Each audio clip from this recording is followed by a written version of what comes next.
राजस्थान के रेगिस्तान में एक ऐसा गांव है जहां 200 साल से कोई नहीं रहता। ना कोई इंसान, ना कोई जानवर, ना कोई चिड़िया की आवाज, सिर्फ खाली गलियां, टूटे हुए घर और एक ऐसा सन्नाटा जो आपकी रूह को हिला दे। 1825 की एक रात को 1500 लोग इस गांव से गायब हो गए, बिल्कुल हवा में, जैसे कभी थे ही नहीं। और जाने से पहले उन्होंने एक भयानक श्राप दे दिया, यहाँ कभी कोई बस नहीं पाएगा। लेकिन सवाल यह है कि एक पूरी की पूरी आबादी एक रात में कैसे गायब हो सकती है और क्यों? नमस्कार दोस्तों, आज हम बात करने वाले हैं राजस्थान के सबसे मिस्टीरियस और डरावने गाँव के बारे में, कुलधारा की। ये गाँव जैसलमेर से सिर्फ 18 किलोमीटर दूर है, लेकिन यहाँ का हर पत्थर एक राज छुपाए बैठा है। कुलधारा सिर्फ एक घोस्ट विलेज नहीं है, ये एक अनसॉल्व्ड मिस्ट्री है। एक ऐसी कहानी जिसको समझने की कोशिश में हिस्टोरियंस, पैरानॉर्मल इन्वेस्टिगेटर्स और साइंटिस्ट आज भी जूझ रहे हैं।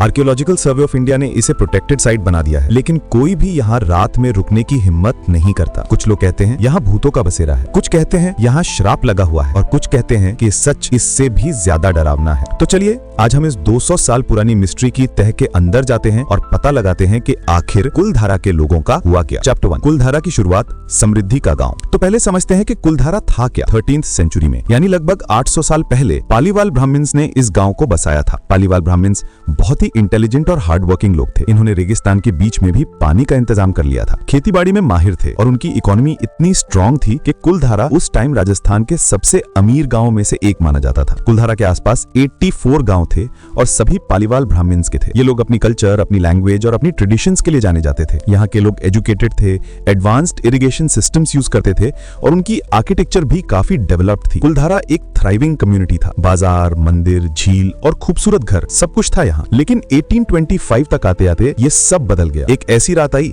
जिसने कुलधारा को हमेशा के लिए एक खाली वीरान जगह बना दिया और उस रात की कहानी आज भी राजस्थान के हर कोने में सुनाई देती है। चैप्टर 2, दीवान सलीम सिंह, एक जालिम का आतंक। अब बात करते हैं उस इंसान की जिसके नाम से आज भी लोग कांपते हैं, दीवान सलीम सिंह। ये जैसलमेर के राजा के प्रधानमंत्री थे, यानी प्राइम मिनिस्टर। लेकिन ये कोई आम मंत्री नहीं थे, ये एक जालिम, क्रूअल और लालची इंसान थे। सलीम सिंह को पैसों की भूख थी। वो पालीवाल ब्राह्मण से बहुत ज्यादा टैक्स मांगते थे, इतना ज्यादा कि लोगों के पास खाने के पैसे भी कम पड़ जाते थे। लेकिन टैक्स सिर्फ एक मसला नहीं था, असली प्रॉब्लम थी उनकी नजर, जो कुलधारा के मुखिया की बेटी पर थी। कहानी कहती है कि सलीम सिंह ने उस लड़की को देखा और उसे पाने के लिए पागल हो गए। उन्होंने मुखिया को बोला कि वो अपनी बेटी की शादी उनसे कर दे। मुखिया ने मना कर दिया क्योंकि सलीम सिंह पहले से शादीशुदा थे और उनकी उम्र भी बहुत ज्यादा थी। लेकिन सलीम सिंह ने धमकी दी कि अगर तुमने अपनी बेटी मुझे नहीं दी तो मैं तुम्हारे पूरे गांव को बर्बाद कर दूंगा, मैं तुम्हारी औरतों की इज्जत लूट लूंगा, तुम्हारे मर्दों को जान से मार दूंगा और तुम्हारे बच्चों को गुलाम बना लूंगा। मुखिया के पास सिर्फ एक रात थी डिसाइड करने के लिए, एक रात जिसमें उन्हें अपनी बेटी की खुशी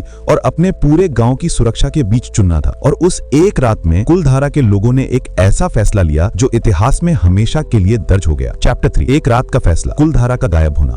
1825 की उस काली रात को कुलधारा और उसके आसपास के 84 गांव के सरपंच इकट्ठे हुए। लंबी बातचीत हुई। कुछ लोग कहते थे कि लड़की को दे दो और अपनी जान बचा लो, कुछ कहते थे कि सलीम सिंह से जंग करो। लेकिन मुखिया ने कुछ और ही फैसला लिया। उन्होंने कहा, हम अपनी इज्जत के साथ जीना चाहते हैं या फिर मरना, लेकिन सलीम सिंह जैसे इंसान के आगे झुकना मंजूर नहीं है। और उस रात पूरे कुलधारा ने, हर आदमी, हर औरत, हर बच्चे ने अपना सामान उठा लिया। उन्होंने अपने घर के दरवाजे बंद किए, अपनी जमीन को आखिरी बार छुआ, अपने मंदिरों में आखिरी बार मत्था टेका और चुपचाप बिना किसी आवाज के अंधेरी रात में गायब हो गए। 1500 से ज्यादा लोग एक साथ एक ही रात में जैसे हवा में घुल गए। सुबह जब सलीम सिंह के सिपाही आए तो उन्हें सिर्फ खाली घर मिले, ना कोई आवाज, ना कोई निशान, ना कोई खून, ना कोई लाश। बिल्कुल ऐसा जैसे कुलधारा कभी बसा ही नहीं था। और सबसे भयानक बात, जाने से पहले पालीवाल ब्राह्मण्स ने एक श्राप दिया, जो भी यहाँ रहने की कोशिश करेगा उसकी मौत निश्चित है, यहाँ कभी कोई बस नहीं पाएगा। अगले दिन जब ये बात पूरी जैसलमेर में फैल गई तो सलीम सिंह को गुस्सा तो आया, लेकिन डर भी लगा, क्योंकि ब्राह्मण्स के श्राप को लोग सच्ची मानते थे। और फिर टाइम ने दिखा दिया कि शायद सच्ची में कुछ था उस श्राप में। चैप्टर 4, श्राप या सच्चाई, कुलधारा की मिस्टीरियस घटनाएं।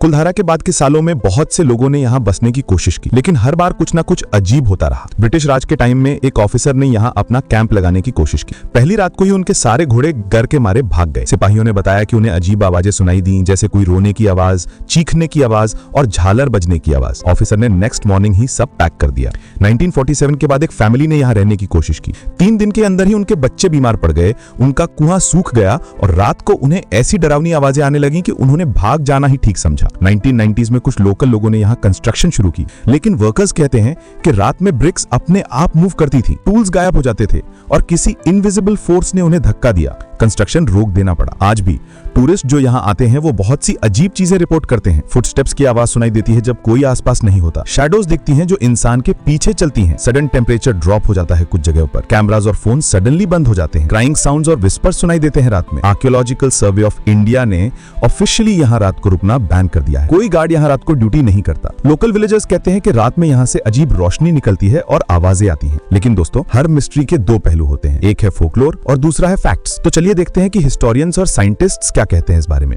Theory 1, economic reasons. कुछ हिस्टोरियंस का कहना है कि सलीम सिंह का हेवी टैक्सेशन पालीवाल ब्राह्मण्स के लिए अनबियरेबल हो गया था। उनके पास रोज का खाना खाने तक के पैसे नहीं बच रहे थे, वाटर स्कैसिटी भी बढ़ती जा रही थी। तो उन्होंने कलेक्टिवली डिसाइड किया कि बेहतर है यहां से चले जाना ताकि बेइज्जती ना हो और जान बच सके। Theory 2, earthquake theory. राजस्थान में 1819 में एक बहुत बड़ा अर्थक्वेक आया था जिसे रन ऑफ कच्छ अर्थक्वेक कहते हैं। कुछ एक्सपर्ट्स कहते हैं कि 1825 तक इस एरिया की जमीन का स्ट्रक्चर वीक हो गया था, पानी का लेवल नीचे जा रहा था, क्रॉप्स फेल हो रहे थे। लोगों ने देखा कि यहाँ अब सर्वाइव करना मुश्किल है तो प्लैंड माइग्रेशन कर ली। Theory 3, political strategy. एक थ्योरी ये भी है कि पालीवाल ब्राह्मण्स ने अपनी सेफ्टी के लिए सैक्रिफाइस दिया। उन्होंने सुना होगा कि सलीम सिंह उन पर अटैक करने वाला है, तो उन्होंने रात को चुपचाप सबको इवैक्यूएट कर दिया ताकि ब्लड शेड ना हो। ये एक स्मार्ट स्ट्रेटेजिक मूव था। लेकिन दोस्तों, एक बात आज भी अनसॉल्व्ड है, 1500 लोग एक साथ गायब कैसे हुए? कोई ट्रेस नहीं, कोई बॉडी नहीं, कोई क्लू नहीं। अगर प्लान्ड माइग्रेशन थी तो कुछ तो एविडेंस होता, कोई पीछे रह ही जाता, कोई बूढ़ा, कोई बीमार, कोई बच्चा। लेकिन ऐसा कुछ नहीं हुआ। और सबसे बड़ी बात, उनका फाइनल डेस्टिनेशन क्या था? वो गए कहां? कुछ कहते हैं राजस्थान के दूसरे विलेजेस में, कुछ कहते हैं गुजरात में, लेकिन कोई कंफर्म्ड रिकॉर्ड नहीं है। चैप्टर 5, कुलधारा आजकल, टूरिज्म और मिस्ट्री। आज कुलधारा एक पॉपुलर टूरिस्ट डेस्टिनेशन बन गया है। हर साल हजारों लोग यहाँ आते हैं, हिस्टोरियंस, पैरानॉर्मल एंथुसियास्ट्स, फोटोग्राफर्स और एडवेंचर सीकर्स। गवर्नमेंट ने यहाँ एक एंट्री गेट बना दिया है। एंट्री फीस है इंडियंस के लिए 10 रुपए और फॉरेनर्स के लिए 100 रुपए। टाइमिंग्स हैं सुबह 8 बजे से शाम की 6 बजे तक। रात को बिल्कुल एंट्री अलाउड नहीं है। यहाँ आप देख सकते हैं पुराने घर जो आज भी इंटैक्ट हैं, वॉल्स, रूफ्स, दरवाजे सब अभी भी खड़े हैं। मंदिर जो 200 साल पुराना है, मेन बाजार एरिया जहां कभी रौनक थी, वाटर हार्वेस्टिंग सिस्टम जो पालीवाल ब्राह्मण्स ने डिजाइन किया था। आर्कियोलॉजिकल सर्वे ऑफ इंडिया ने यहां बोर्ड्स लगा दिए हैं जो कुलधारा की हिस्ट्री बताते हैं, लेकिन वो बोर्ड्स भी कहते हैं history is still unclear, the truth remains a mystery. Local guides आपको यहां ले जाते हैं और स्टोरीज सुनाते हैं, कुछ बिल्कुल सच, कुछ थोड़ा एग्जैजरेटेड। लेकिन जब आप उन खाली गलियों में चलते हैं तो आपको महसूस होता है कि सच में यहां कुछ तो अजीब है। वो साइलेंस, वो एटमॉस्फेयर, वो फीलिंग जो वर्ड्स में डिस्क्राइब नहीं की जा सकती। Chapter 6, paranormal investigations. यहां सच में भूत हैं? कुलधारा पर कई बार पैरानॉर्मल इन्वेस्टिगेशंस हुई हैं, डिफरेंट टीम्स आई हैं, इंडियन, इंटरनेशनल, सब ने यहां रिसर्च किया है। EMF डिटेक्टर्स यूज किए गए। ये मशीन्स इलेक्ट्रोमैग्नेटिक फील्ड्स डिटेक्ट करती हैं जो एलिजिडली स्पिरिट्स क्रिएट करती हैं। कुछ टीम्स ने यहां अनयूजुअल रीडिंग्स नोटिस की। EVP recordings, electronic voice phenomena. कुछ इन्वेस्टिगेटर्स ने क्लेम किया कि उन्होंने रिकॉर्डिंग्स में फेंट विस्पर्स सुनी जो रियल टाइम में ऑडिबल नहीं थी।